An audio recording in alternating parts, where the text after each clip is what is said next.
Ladies and gentlemen, after a brief hiatus, we are back with Mets Get It On. And like the New York City weather right now, things are a tiny bit bleak for the Metsies. The Mets have lost back to back series to the Diamondbacks and the Cardinals. They have lost 4 of their last 6 games to drop 2 series in a row for the first time this year. The fact that that's happening for the first time this year is a major positive.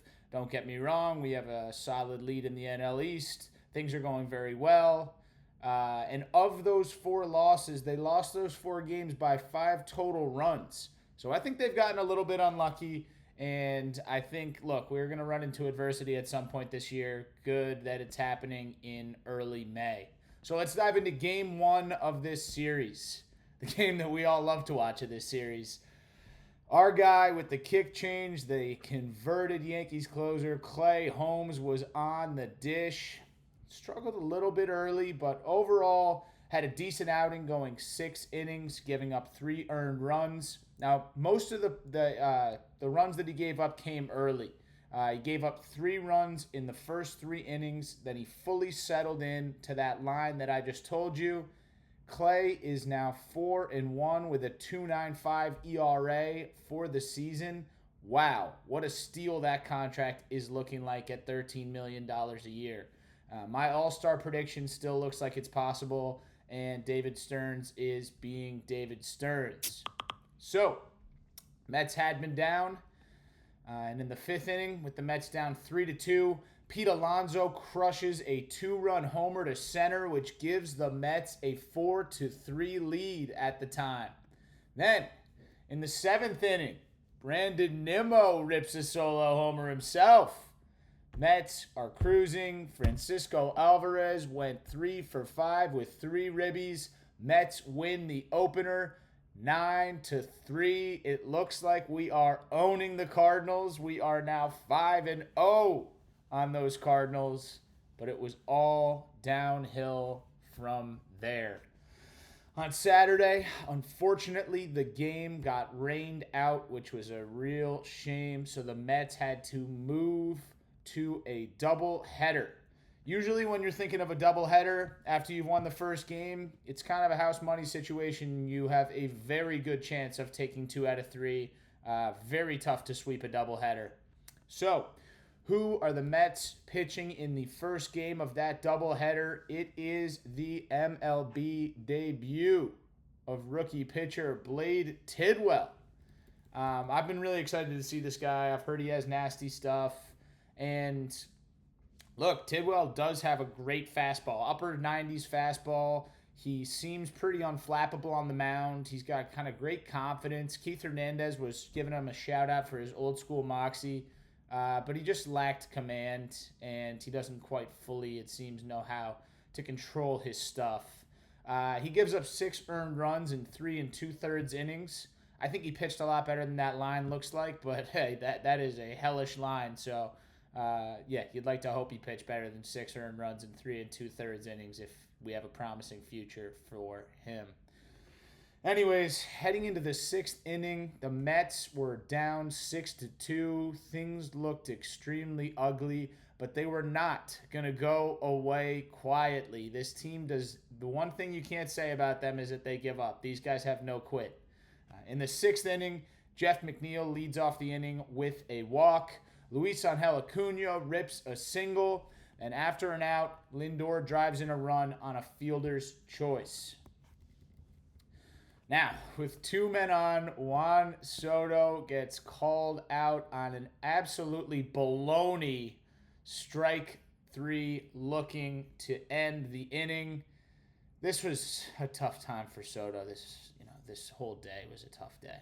But in the 8th inning, our king, who should be our captain, Francisco Lindor, drives in 2 more runs with an RBI single to cut the lead to 6-5. Right after that, Soto draws a walk to load the bases, and Pete Alonso, our guy, the NL Player of the Month, is coming up next. He takes a backdoor slider that was, in my opinion, very clearly outside. He starts walking to first base, and he gets rung up on a bullshit, and excuse my language, but an absolutely bullshit call to give him a strikeout looking. Brandon Nimmo steps up, flies out, lazy fly out to end the inning. Really, really frustrating with those called third strikes on Soto and Alonso. I haven't been very happy with Brandon Nimmo's effort outside of that 9 RBI day. Mets lose the second game and the first of the doubleheader, 6-5. Now, how can we bounce back, Metties? We got Big Drip, the Tylor McGill on the mound. Don't get too excited, man. McGill had his first truly rough start of the season, giving up 4 earned runs over 5 innings to lift his ERA to still a ridiculous 2.50 on the season. So let's still show some love to Big Drip. He's been freaking awesome for us this year. Anyways, what happens in this third game of the series? In the third inning, down 2-0, Pete Alonso drives in Tyrone Taylor with a single. Later in that inning, Starling Marte and Francisco Alvarez drive in runs. Mets go up 4-2. All right, phew. Maybe we can split this thing. Unfortunately, in the third, the Cardinals drive in 2 runs, thanks in large part to Mark Vientos playing sort of some piss-poor defense on a Nolan Arenado RBI infield single. Now, in the fourth inning, tie ball game, 2 men on. Juan Soto, is he going to have his signature moment? He hits a deep shot to center. Victor frickin' Scott II makes an unbelievable diving catch to rob him of the home run. Soto is getting extremely unlucky and snake bitten. He's hitting the ball hard everywhere, and he seems to just be having that new Met luck.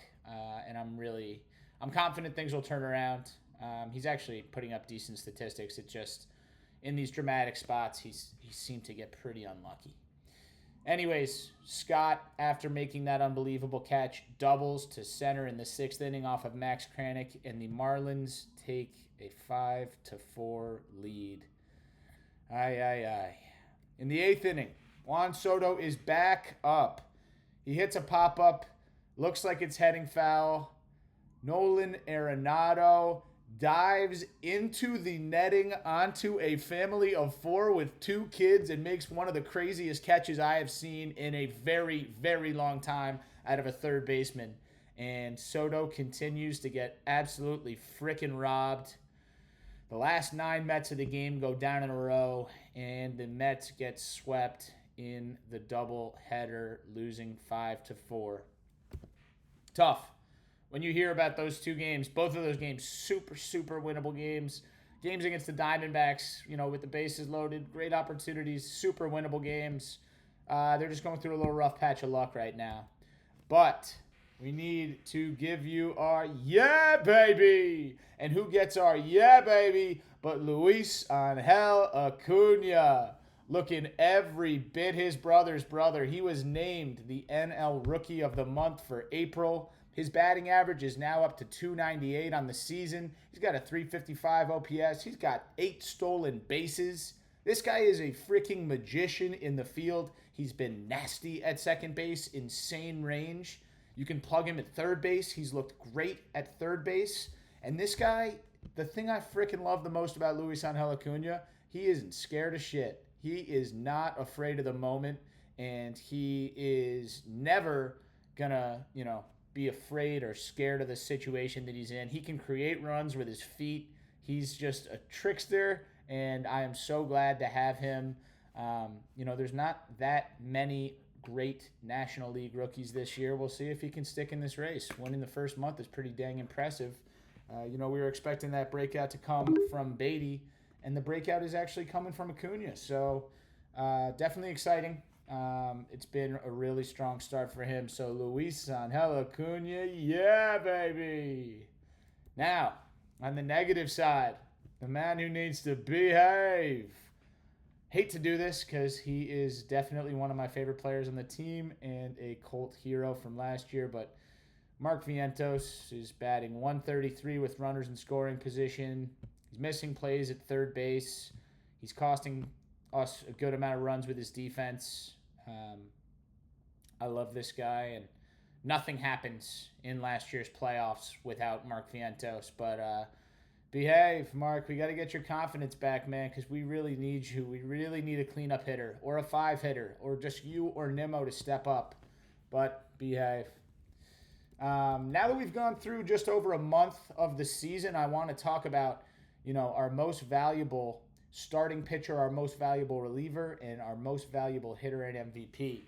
So our most valuable starter, Kodai, the Ghost Fork Miracle Ball Slinging Sanga, whose ERA now sits at 1.38 for the season. The staff looks completely different if he pitches like this for the remainder of the year. We may have a certified ace on our hands, and that changes absolutely everything about the way the Mets are perceived and the legitimacy of this starting staff is perceived. So Kodai, keep it up. That's our most valuable starter. Clay Holmes has been fantastic. Peterson's been unbelievable. Tyler McGill's been amazing. Griffin Canning has been awesome.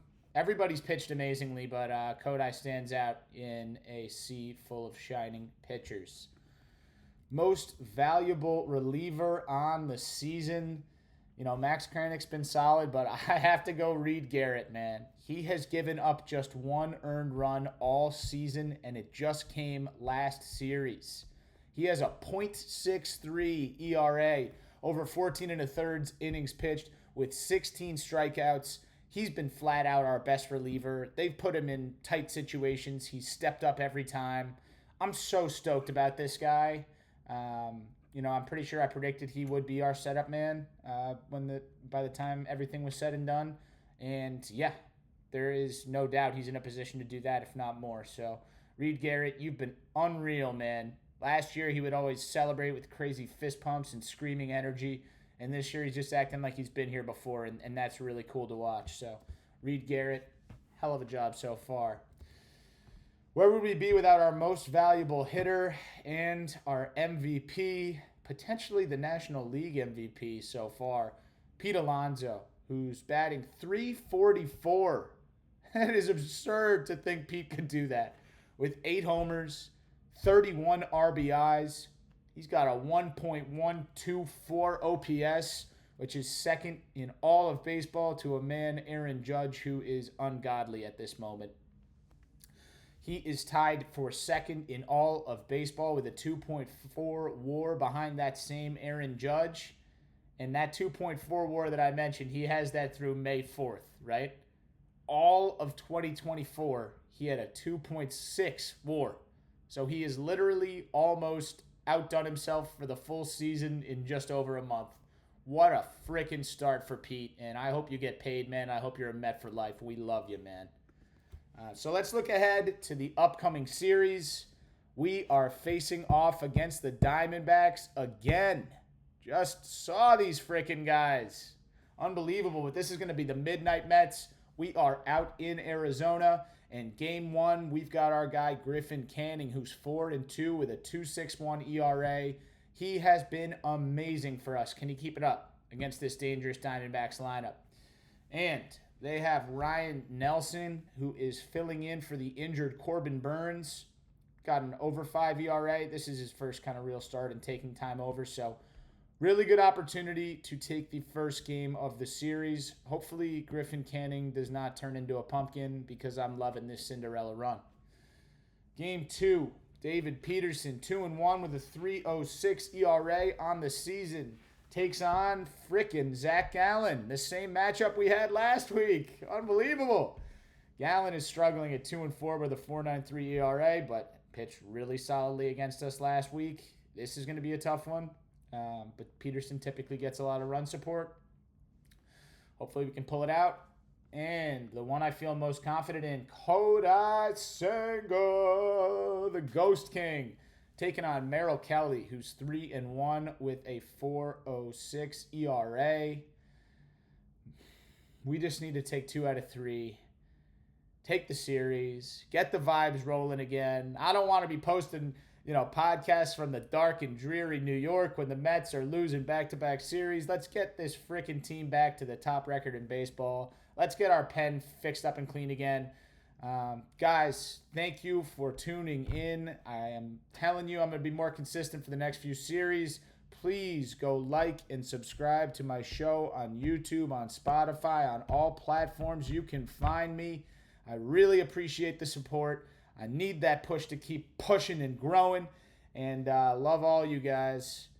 Only thing left to say is, let's get it on!